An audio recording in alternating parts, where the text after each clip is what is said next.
The NYPD is now investigating the now ex-Hunter College professor who was caught on camera cursing out pro-life students.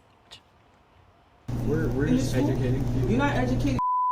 This is propaganda. What are you going to do, like anti-trans next? Is that what you're going to do next? I mean, no, we're talking about abortion. This is violent. You're triggering my students. Oh, I'm sorry about that. No, you're not. Because you can't even have a baby. So you don't even know what that is. You don't even know what this is. Get out of here, yo. But police didn't get involved because of that tirade. No, they launched their investigation after the adjunct professor threatened a New York Post reporter with a machete when he knocked on her door to request an interview. The New York Post, which shares common ownership with Fox News Channel, caught that moment on camera. Away from my door. Get the away from my door. Let's get out of here. You can't do that. She then barged out of her apartment and chased the reporter. Hunter College, which previously said it was disciplining her, went further this time, issuing this statement. Hunter College strongly condemns the unacceptable actions of this professor and has taken immediate action. She's been relieved of her duties at Hunter College, effective immediately, and will not be returning to teach at this school. Kennedy, the footage, the video and the photographs were, first of all, thank goodness everyone is okay. And secondly, it was literally out of a movie. Like you saw in one frame, the dash cam, the reporter running by, then she runs by with a machete. Kicked him in the shin, holding it up to his neck. This isn't fiction. This is the reality of New York, and that was a professor? Yeah, so AOC tries to tell us that New York City is very safe, and this poor woman has to live in fear with a machete in her house because things are so incredibly dangerous.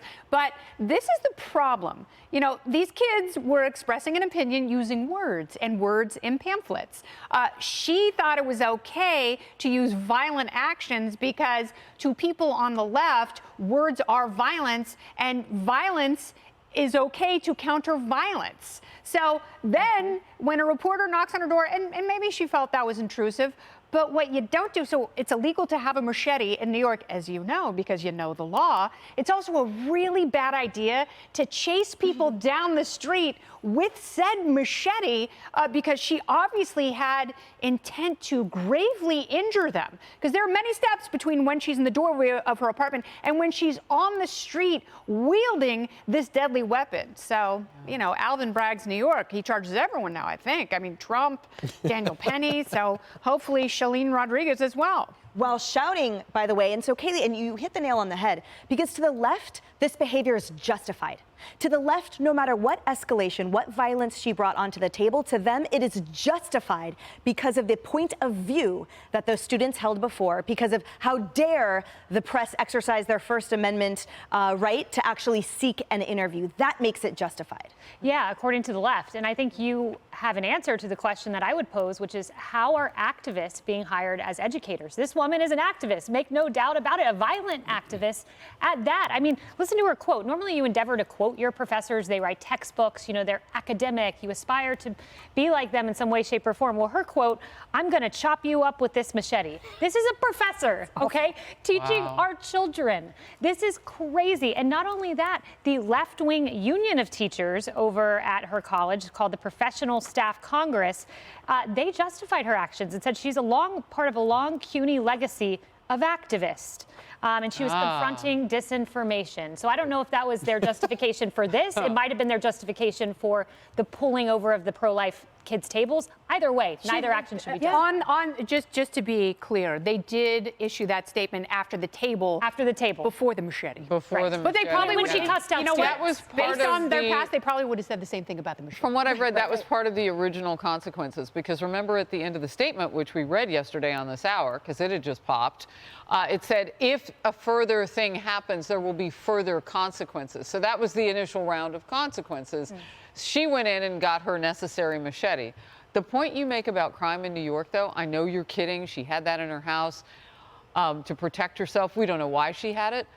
But Emily, talk to me about how the law works when you chase somebody down, because the intent that Kennedy is pointing to is really important here. This isn't self-defense by any means. I don't care how triggered she feels. When you chase after somebody, telling them how you want to chop them up. And she's an art professor. Maybe she thought it was an assignment. I'm not thrilled. Not my kind of performance art.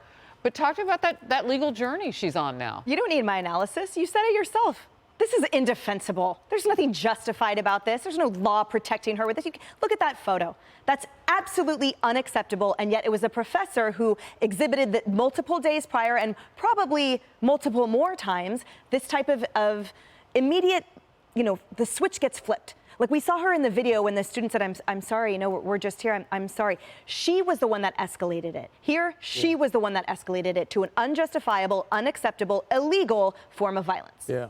No, as you said earlier, words are not violence. Pamphlets are not violence. Chasing after a reporter with a machete is violence, and kicking him in the shins is violence.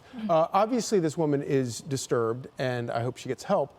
But it does sort of remind us of the problem on college campuses after a generation where there is no free speech on college campuses, and everybody is sort of forced into thinking the same thing, and then you suddenly have a diversity of opinion, I think is a very important, a vitally important part of your education and growing up is to be challenged with diverse opinions and force you to defend whatever your thoughts are. The result of that is that she turns over the table and knocks everything to the ground.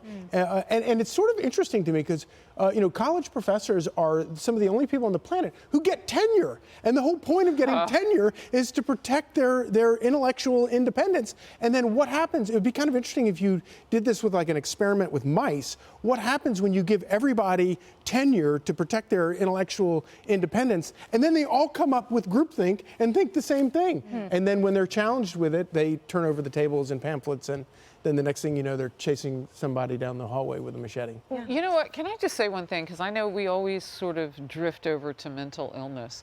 Not everybody with mental illness ends up with chasing somebody down the street with a machete. Right. And there are a lot of people in this country who definitely need help and will do things that are unpredictable. But that college knew her. Exactly. They knew her. They knew exactly. You talked about. They knew she was an activist. They knew these things about her. We can't just give a pass to the left liberal people who want to protest and do all of that and say, well, when you get violent, because that reminds me of Summer of Love. But that's not what we're talking about here. This wasn't. She was triggered, and in just a few hours, she was triggered with a machete. Wow. In her hand.